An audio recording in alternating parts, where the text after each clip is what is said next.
লোকসভার পর এসআইআর হবে, আপনারা চাইছেন যে বাংলায় এসআইআর হলে প্রচুর নাম বাদ যাবে, বিজেপি অ্যাডভান্টেজে যাবে এটা নিয়ে? দেখুন, বিজেপি অ্যাডভান্টেজে কতটা যাবে বা সেই প্রশ্ন আমি যাচ্ছি না, কিন্তু বাংলার মানুষ অ্যাডভান্টেজে যাবে। যারা যে মানুষ সরকার গঠনের জন্য একটা প্রত্যেকটা বাংলার সাধারণ মানুষ যেভাবে পার্টিসিপেশন করেন প্রত্যেকটা নির্বাচনে, আমার মনে হয় তাদের যে ভোট, তাদের যে এক একটা ভোট, তার মূল্য আমরা নির্ধারণ করতে পারি না।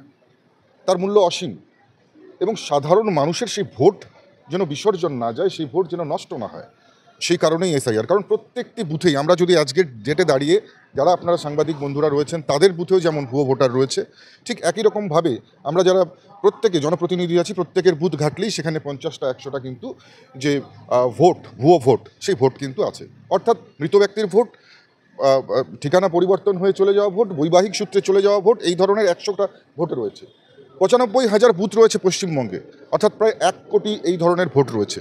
এবং এই ভোটগুলো আমরা জানি সাধারণত রাজ্যে যে সরকার থাকে, যে শাসক দল থাকে, সেই শাসক দলের পক্ষেই কিন্তু অজানা ভুতুরে ভোটার সেই ভোটগুলো দিয়ে যায়। অতএব যদি এই 1 কোটি ভোট কমে যায়, এটা কার ভোট কমবে? নিশ্চিতভাবে শাসক দলের ভোট। এবং যদি এই 1 কোটি ভোট কমে যায়, তাহলে এই রাজ্যে সরকার তৈরি করা কতটা কঠিন সেটা নিশ্চয়ই আপনারা বুঝতে পারছেন। এবং নিশ্চিতভাবে তৃণমূল কংগ্রেস একেবারে মুখ থুবড়ে পড়বে, কারণ ভুয়ো ভোটার সরে গেলে তৃণমূলের সরকার কোনোভাবেই এই বাংলায় গঠন হতে পারবে না। একেবারে আজকে এখানে দাঁড়িয়ে বলতে পারি যে 2026-এ নিশ্চিতভাবে এই বাংলায় বিজেপির সরকার প্রতিষ্ঠিত হতে চলেছে। বিষয়টা হচ্ছে যে এক হচ্ছে সেন্ট্রাল ফোর্স, তাদের ভূমিকা, নির্বাচন কমিশন তারা সক্রিয় হওয়া, মানে এতগুলো জমির উপর নির্ভর করবে বিজেপি পাওয়ারে আসা না আসাটা। দেখুন প্রথম কথা বলছি যে মানুষ ভারতীয় জনতা পার্টির সঙ্গে আছে, বরাবর আমরা দেখেছি। এবং যে সমস্ত এলাকায় অবাধ নির্বাচন হয় সেই সমস্ত এলাকায় ভারতীয় জনতা পার্টি বিজয়ী হয়। শহরাঞ্চলগুলোতে আপনারা দেখবেন, বেশিরভাগ শহরাঞ্চলগুলোতে মানুষ যেখানে ভোট দিতে পারে, অর্থাৎ যেখানে ভোটে বাধা দান বা যেখানে বলা যায় যে ভোট রিগিং কম হয়, সেই সমস্ত জায়গাগুলোতে দেখবেন বিজেপি নির্বাচিত হয়, কারণ মানুষ ভোট দিতে পারছে।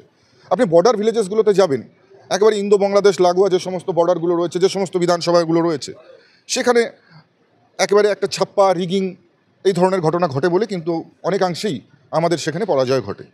কিন্তু এবারে যখন এসআইআর হয়ে যাবে এবং এসআইআর হয়ে যাওয়ার পর ভুয়ো ভোটারটাই যখন বাদ হয়ে যাবে, তখন কিন্তু ছাপ্পা অনেকাংশেই তৃণমূল কংগ্রেস দিতে পারবে না, এবং আমরা নিশ্চিত ভোটের ব্যবধান অনেকটাই কমে যাবে। আপনারা জানেন যে অনেক বিধানসভায় পশ্চিমবঙ্গে এমন রয়েছে যেখানে কোথাও 1500 ভোটে, কোথাও 1500, কোথাও 2500, কোথাও 3000 ভোটে আমরা হেরেছি।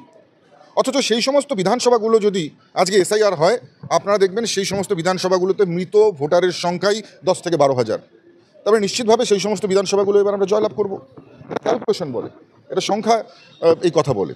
এবং নিশ্চিতভাবে এসআইআর হয়ে গেলে পরে তৃণমূল কংগ্রেস মুখ থুবড়ে পড়বে, এবং এসআইআর ঘোষণা হওয়ার পর থেকেই আপনারা দেখবেন যে তৃণমূল কংগ্রেসের যে কনফিডেন্সের মেরুদণ্ড আছে সেটা ভেঙে যাবে। সাংবাদিকরা এসআইআর নিয়ে প্রশ্ন তুলতেই বিজেপি নেতা নিশীথ প্রামাণিক আজ সরাসরি উত্তর করেছেন কিভাবে তৃণমূল ভুয়ো ভোটকে কাজে লাগিয়ে জিতছে। আমাদের ভিডিওটি ভালো লাগলে অবশ্যই একটি লাইক করে দেবেন, কমেন্টে জানান আপনার মতামত, এবং এমন আরও ভিডিও পেতে সাবস্ক্রাইব করুন আমাদের চ্যানেল নিউজ 16 বাংলা।